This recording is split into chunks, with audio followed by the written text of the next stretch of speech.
Bobcats continue to win, and it's making Bobcat fans really excited about the future of the team in this season. And we're here to talk about what happened last week and look ahead to some next Bobcats basketball games. To my right is Chandler Levingston Simon. To my left is Trey Mitchell. And Chandler, you won an award being the TBL Best Dressed Coach of the Week and also picked up a big win over the weekend. That had to make you feel good. Yeah, it's never a bad thing when you win an award. What's interesting about it is, what we say. We talked about this last year with Trey, and then I ended up winning. So he's back on the show. I ended up winning. So it's definitely a different experience with that. It's cool though. It's like your good luck charm. You come in, you talk about his what he wears, and he wins an award for it. I'm the fashion guru. People all around Kokomo come get fresh with me. So it kind of only fits. It goes fitting hand in hand. Yeah, I mean, the only thing is, I'm not gonna lie about that fit. I'm like, there wasn't even the best one. Honestly, I think Saturday was better. Definitely, Saturday was. Saturday, yes. Yeah, Saturday was better. Like, I won for I didn't. The thing that was annoying about that was I went and got those pants earlier, and I did not try them on. So I was like, all right, I know they fit, and then they're like the old school kind of Steve Harvey bellowing. They whoosh in the wind. Mm-hmm. They're very Cliff Levingston-esque. The kind of ones pants your 99 dad wore to the 2000 draft. fit. Yeah, no, those were definitely some 2000s. They were wide. That says a lot because I'm not a small guy. So it's a wide pair of pants. Just made his hips look even wider. Yeah. Boy, tell me. The best would have been if you wore a Steve Harvey tie with that. It would have been even better because his ties are different. I mean, I had the old school tie on there too. That was my granddad's tie. Okay. Yeah. Did he hoop? No, he actually was a Grammy Award-winning singer. Oh. Mm-hmm. He played one of his songs in practice one morning. Mm-hmm. Yeah. Was it a vibe? It was a stretch song. Okay. So it was definitely getting me in the calm. Okay. Getting ready to get the day going. Okay. Yeah, he I think Brady also used one of his songs for the Post. Okay. So I'll tell you about it. He used one of the song. His song was sampled in the song that he used. Okay. So what is it? Big X the Plug, Life of a Boss. Mm-hmm. Like, that's his sample. Okay. So how would you rate his suit game so far? So far, Mm-hmm. I would say he's stepping at about a good 7-8, but I know he can take it up a notch. I know he can. Yeah, it's faith I in know you he to can. dress it up just a little bit. A little bit more. I think he could put a little bit more pepper on that. A little more seasoning. Just a little bit. Yeah, I mean, I think more this year Reserve, chill. No, I would say I've been doing a little bit more with the accessories and stuff like that than I have the actual suits. We gonna see you come out there with a pocket square one day? Yeah. Okay. Yeah, I probably will. I'll have some of those. I had my watches, and I had I wore, what was it, one of my rings that I won from college once. Yeah, I've definitely been playing around with that a little bit more. Now, how would you rate his play so far this season? Trey's? Yeah. Oh, he's been awful. You gonna take that? Hey, don't worry. It's going to look. We're here for improvement. No. Tell me how you really feel. Trey has been messing with me since the draft, so I got to kind of continue to do that. Always. Literally from the moment I met him, we kind of just always been cool and just mess with each other. Yeah. Since then, so Definitely formed into a brothership for sure. Like, we've had real moments, fun moments, like all of the above. There's been moments where he's been mad at me. There's been moments where we've all been, conversing, getting along, but there's also been great, wholesome moments where we okay, that's understand, real dude here. I understand and respect where he's coming from. So it's we both reciprocate that energy back and forth. yeah. He kind of echoed everything every other player said this year as far as being able to have those moments of joking around with you, but also those moments where you guys have to be men and you guys have to step to each other. And him being the coach, if you are doing something wrong on the court, we're boys, but he has to check you on it. But it's not you taking it in the wrong mindset, but it's realizing he's just trying to be a coach that's trying to help us to win, to bring a championship back to Kokomo. Is it hard for you to do that with guys that you're friends with?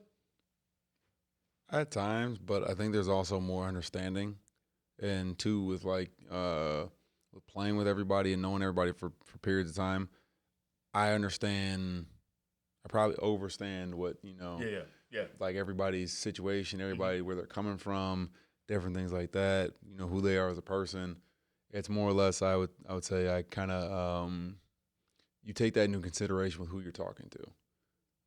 Like I don't think I've ever really had to yell at Trey. Okay. Yeah, not really. Like, hey man, I need you to do this. All right, cool. That's more than likely the end of the discussion. For the most part. And I feel like as a professional, that's what you got to take. Because definitely some people can look at a situation like this and be like, well, he was just on the bench with me, playing with me. Yeah. Like, what has he got to oversee what I'm, but at the respect, that level of, like, when you're talking about being a professional, you got to deal with the respect thing like he's your coach. Mm-hmm. So he just got that promotion, basically. So, okay, respect him as such. And only thing he's trying to do is put everybody in the best position to look good, which in turn makes us as a unit look good. So as long as you have that understanding, which I feel mostly everybody does on our team, which is why we're 5-0, why we're so successful, it's because people know that we need to accept our roles, play our roles, and do what we can to make this overall team a better team. Speaking of making the team a better team, you guys last week had a game. We touched on it a little bit against Lebanon on the road. That was a win. The belt stayed here in Kokomo. And then the next TBO game was on Saturday against Logansport, a 116-113 win. Multiple guys in double-figure scoring. You, Trey, had 17 points. But down the stretch in that game, Chandler, it was different than the first meeting where you guys had to score. Down the stretch in that game, it was you need to stop. And you need to make sure that no matter who has the ball, they are uncomfortable. And so uncomfortable, they either force up a bad shot or they force into a bad pass. You guys get a turnover. But down the stretch, really that last full possession that Logansport had, it really showed that this team is not one where they can score a lot of points in a couple minutes to even force overtime in the first meeting. You guys can put the clamps down and really show everybody when you need a bucket, we're going to stop you. Yeah. What's interesting, too, about that is I didn't necessarily think that was going to be the lineup out there for that moment. But there was some circumstances that happened. Mm-hmm. So, and the plus side is we're so versatile, you can kind of just make adjustments on the fly with that. Because at the 7-minute mark, Corey got thrown out of the game. Then at the, last minute and a half, Johnny gets a foul. He's thrown. He's out. Malcolm had been playing well. Cool. Malcolm's in. He worked out. What was going through your head that last sequence when Logansport had the ball? You guys forced him into a bad shot and got the ball back. I think Larry got fouled, and basically the game was over. For me, I know I was trying to be heavy. We emphasized heavy on being in the gaps. Okay. So realistically, that was what was going through my head at that time. I knew that if the guy that had the ball, I knew he was going to be the one that wanted to take the last shot. He's their main scorer, most threatening scorer, probably most consistent on their team. So we had a good sense of who was getting the ball at that time. So just being in the gaps and staying solid, not trying to foul, because I definitely was upset with the charge call I got, which led them to even get that, because they don't get that charge call. We shooting free throws early and game's over already. But giving them that extra possession and that foul call being on me kind of was like, okay, now we definitely got to get this stopped. So I just wanted to make sure that we were in the right position, talking frequent and loud, so that way everybody knew what we needed to do to get that one stop, because that one stop was all we needed to get that game. So as long as we close enough to steal it or win it at the end, that's all that matters. I'm going to ask you a question I asked Josh after the game. What did you learn about the team during that win?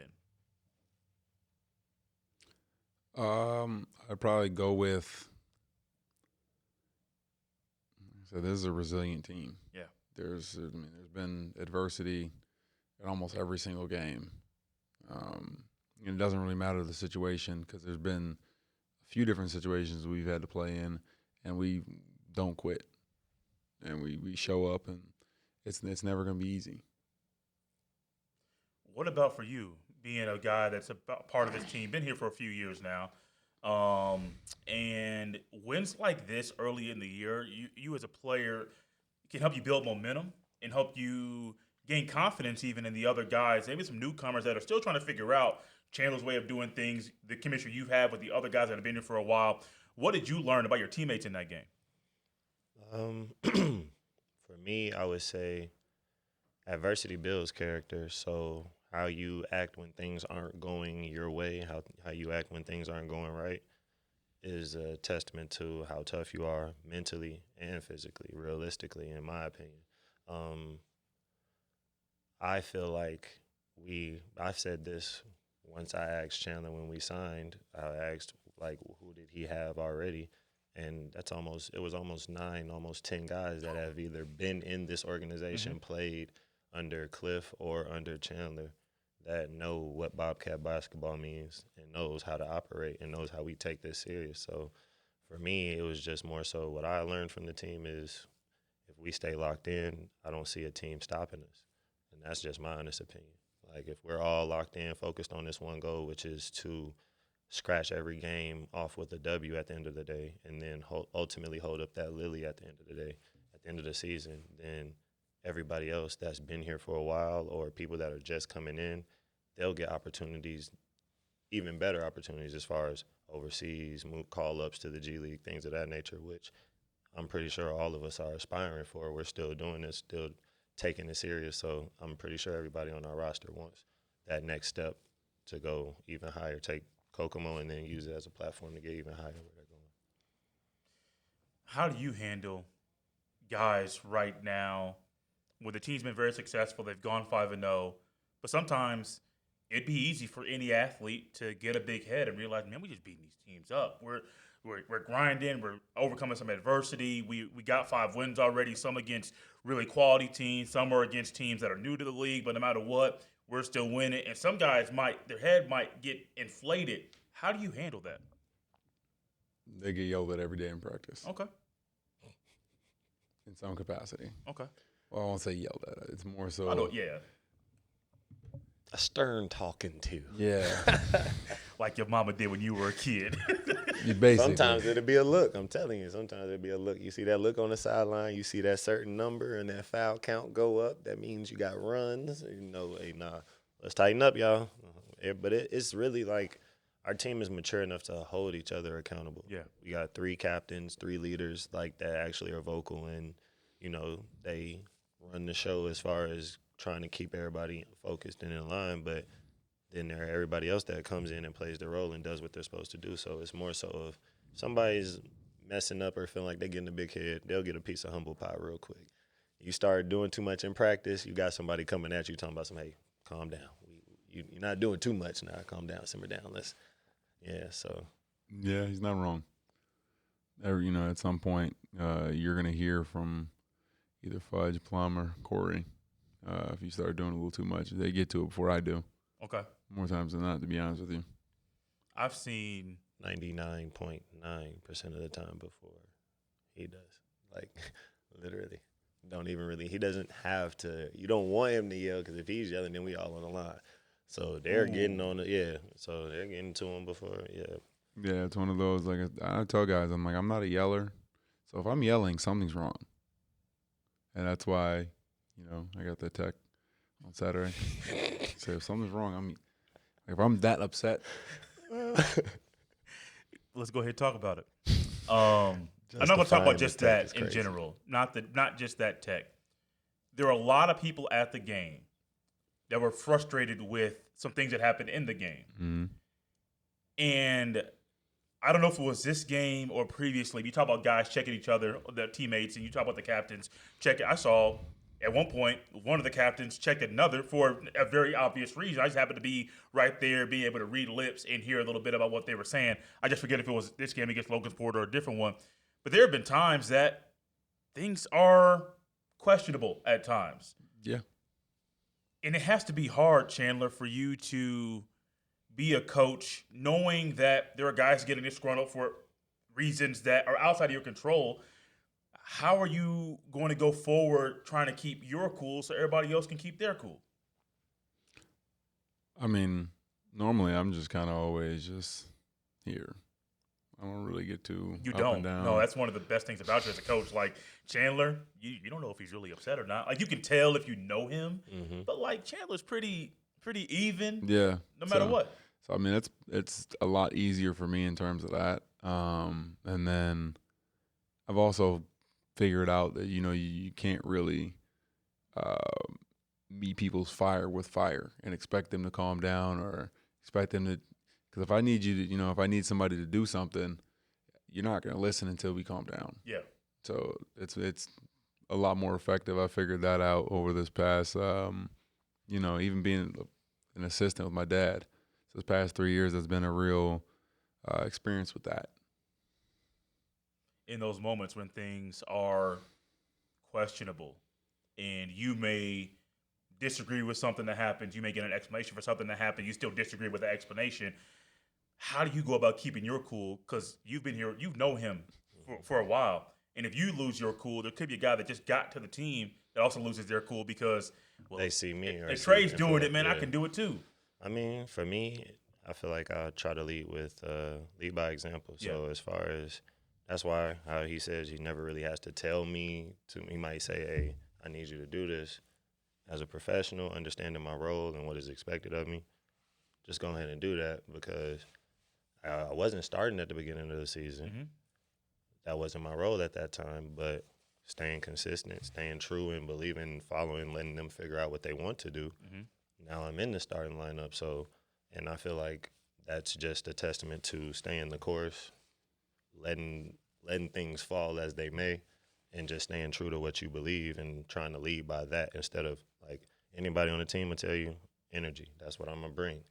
Early in the morning, I'm dunking, jumping on the rim, doing all that, but it still translates in the game. So that's why I feel like as long as I stay consistent and stay true to it, sky's the limit for real. That's how I see it. It really is. It really is. Looking forward, Chandler, I believe there's been a change of schedule for this week. I don't have all my notes like I normally do, so I don't have the upcoming schedule, but I believe I heard the original opponent for this weekend had been canceled. Is that correct? Yeah, okay. It's supposed to be Cincinnati.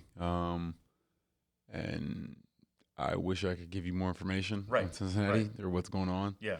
But as of right now, I don't see them participating this year. Okay.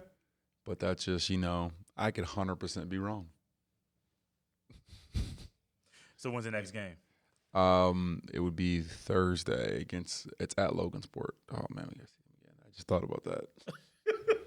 It's said like 3 times in the first 6 TBL games. There was that game in Canada that we haven't touched on, but yeah. Well, they also what is it? They picked up a few of the games from Cincinnati as of right now. Okay. So we have them 6 times total. Man, that's kind of like it's hard to beat a team 6 times. Yes. So it's like their teams will be planned and prepped, so you got to be prepared. Each game we got to take serious. So it's just it's gonna be another test. Yeah, it's That's it. So we got them away. Okay. So it'll be the first time we've headed to the Berry Bowl. It's not a far drive. No, I mean I've heard it's nice. Yeah, it is pretty nice. I mean I'm mentally preparing for a few things that are different there. Okay. Not a big fan of the floor situation over there, but it is what it is. Talking about behind the basket. No, they so we because so like basketball courts how they have like that shiny coating. Mm-hmm. Their floor doesn't have that.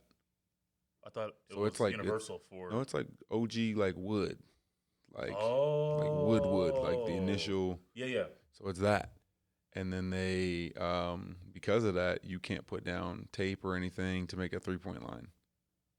So is it? So wait. So it's what? a high school line. You're shooting with the high school line? Oh yeah, we're gonna let it fly. Apparently. Yeah, but that. It's almost messes like with stats. That messes with a lot. Yeah. Because like the numbers will be naturally be inflated. 170 points.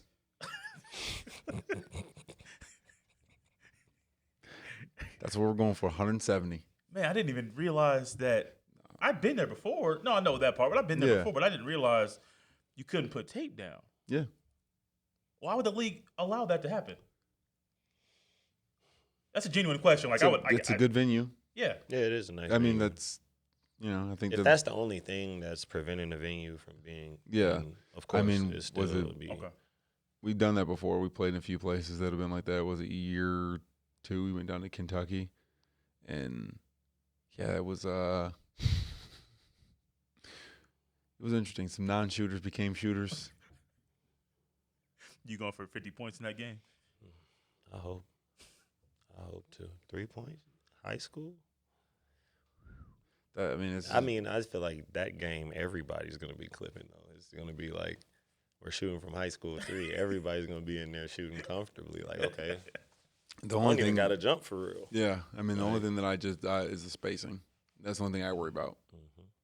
Because the line's not there, the spacing could be off. Mm-hmm. How are you going to handle that spacing part of it without that line being on the court? Communication. Okay. That's about it. That's That's the only way. similar to That's what the you only said. way to alleviate that. Is like literally communicate. We need some space. Talk. Point guard does a good job of that. Whether it's the first string, second string, doesn't matter. Point guard is vocal. So, and then we have bigs that are vocal. So, if you don't know your position, you have a wing that knows his position that's vocal. You got a big that knows his positions that are vocal too. Then you got point guards that know their positions. So it's just a game of communication. As long as we're not sitting there quiet, as long as we're vocal, it'll be easy to maintain spacing. I expect Magley to be there for that game. Him and his wife, honestly. Probably. I would expect both of them to be there. With 13 technicals, yeah. I'm asking the other. Yeah, they're gonna be there. Oh, that must have upset you. You mentioned that twice. Yeah, 13. I've never been to a game with 13 until Saturday. Yeah, no, he went for the double. He was trying. Tex is crazy. I think he even played defense one play. If I'm not mistaken. Was that the ref when on the opposite outside of the court? I think it was him. And he called it out on us when he hit the ball out. Yeah, that was very tough. You didn't forget about that. Well, we did just watch film too on it. Okay. So, yeah, it was. It's fresh on the mind. It was definitely something. I'm just glad I didn't get a technical. Yeah, I'm not in the kitty. He used to. He definitely used to lead the team in Tex at one point. That was my first year. That was my rookie year. I led the team in Tex. After that, I didn't get. But then I also didn't know you got fined. I was a rookie, so I was like, okay, 2 techs. Then I got sent out of a game. It was a playoff. Well, no, it wasn't a playoff game. It was right before the playoffs, if I'm not mistaken. But it was the first year against India Express. I ended up getting that last tech, got sent out. I'm thinking, all right, okay, I'm going to be able to come back. Cliff come up there, he say, your actions got consequences. Now I can't use you for the next 3 games. And you got to pay a fine. So you get a suspension for, I think they decide whether it's 2 to 3 games, and then you got to pay the fine too. If you get over a certain amount at a certain point, you'll get it's what number? Let's just say number is 5. So say you got 3 already, you go into the game, you get 2 technicals. That's a 2-game suspension. You get 1 for getting thrown out of the game, and then you get another for reaching that limit of 5. Or that it might be 2 games for that. I don't know, but it might be 2 or 3 games. Year. It's like you the new, like when I was younger, it was Rasheed Wallace. Yeah. Literally look at the ref. He'd get a tech, and then he go off. He cuss the ref out. He get thrown out the game. Was that you? No. What were you so mad for? I was just passionate about my players. So I feel it was like somebody was doing something dirty, and I said something to check them. But now I'm more so relaxed. Like I wouldn't say like I'm the more rah-rah in your face person, but I mean, I do have my moments, but it's not direct. Like, I know how to handle the refs. Yeah. Like, more so. Because I know a couple of times that last game where we got the 13 text, I was definitely pulling some people, fouling. They was letting us play to a certain extent.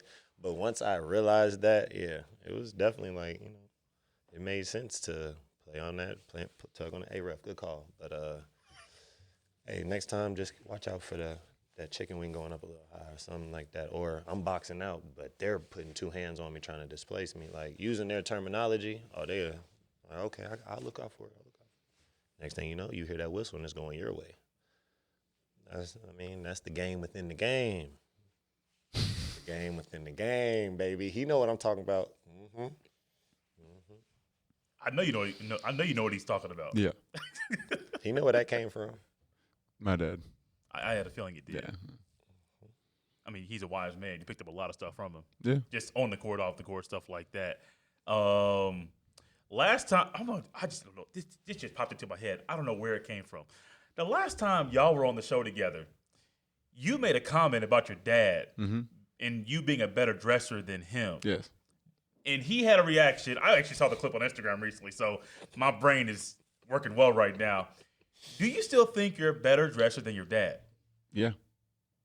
Now I'll give him credit back in the '90s. He had some heat.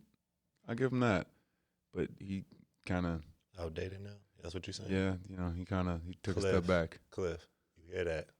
It's time to put that on. Put it on. Show them. It's time.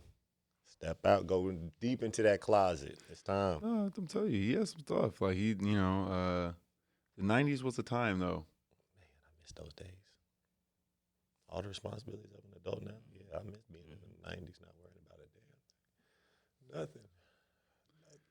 Like if you look back, like he had those, the two-piece colorful jumpsuits that went together, all that. Like he had he used to own a club back in Chicago. He had like custom jackets that were made for everybody that like worked there. It's a bunch of jackets. Suit jackets or no, they were like bomber jacket type. Ooh, okay, like flight jackets type. Yeah. Okay. Yeah. With the orange interior or no? I don't Because know. most of the flight jackets nowadays have that orange interior. No, it's not orange. It's just I mean, whatever. it's custom. So I don't know. Tough. So there's a little over a week until the next game is played. Last thing, it's going to be a similar question for both of you guys. Not talk about Cliff anymore. That'll be another conversation for another day. If Trey comes back on, we'll do the whole dressing thing down the road. But what is one thing you want to see your team do better the next time they play? Maintain a lead. Okay. We've talked about it. We haven't really had that statement win where we're kind of, putting our foot on somebody's neck and kind of putting them out of their misery. So I would love to see that at some point. Will it be next weekend? We have 3 opportunities, so that's the good part of that. It's what we have: Logansport, Memphis. That's right. And then Lake County. So that's at Lake County. So I get to go home positive there too. Actually, a fair amount of guys get to go home. So. Okay. Yes. Okay. Amen. Same thing for you. What's one thing you want to do better the next time you guys play? For me, next time I play, I say I want to be more on the boards. Okay. Because I only had like 3, and I believe the last 2 games I've only had like 3 to 5 rebounds. So I feel like I have enough energy to get on the boards more and help our bigs out with that. So looking in the mirror, I feel like, if I can do that better this week, I feel like we'll put ourselves in a better position to win.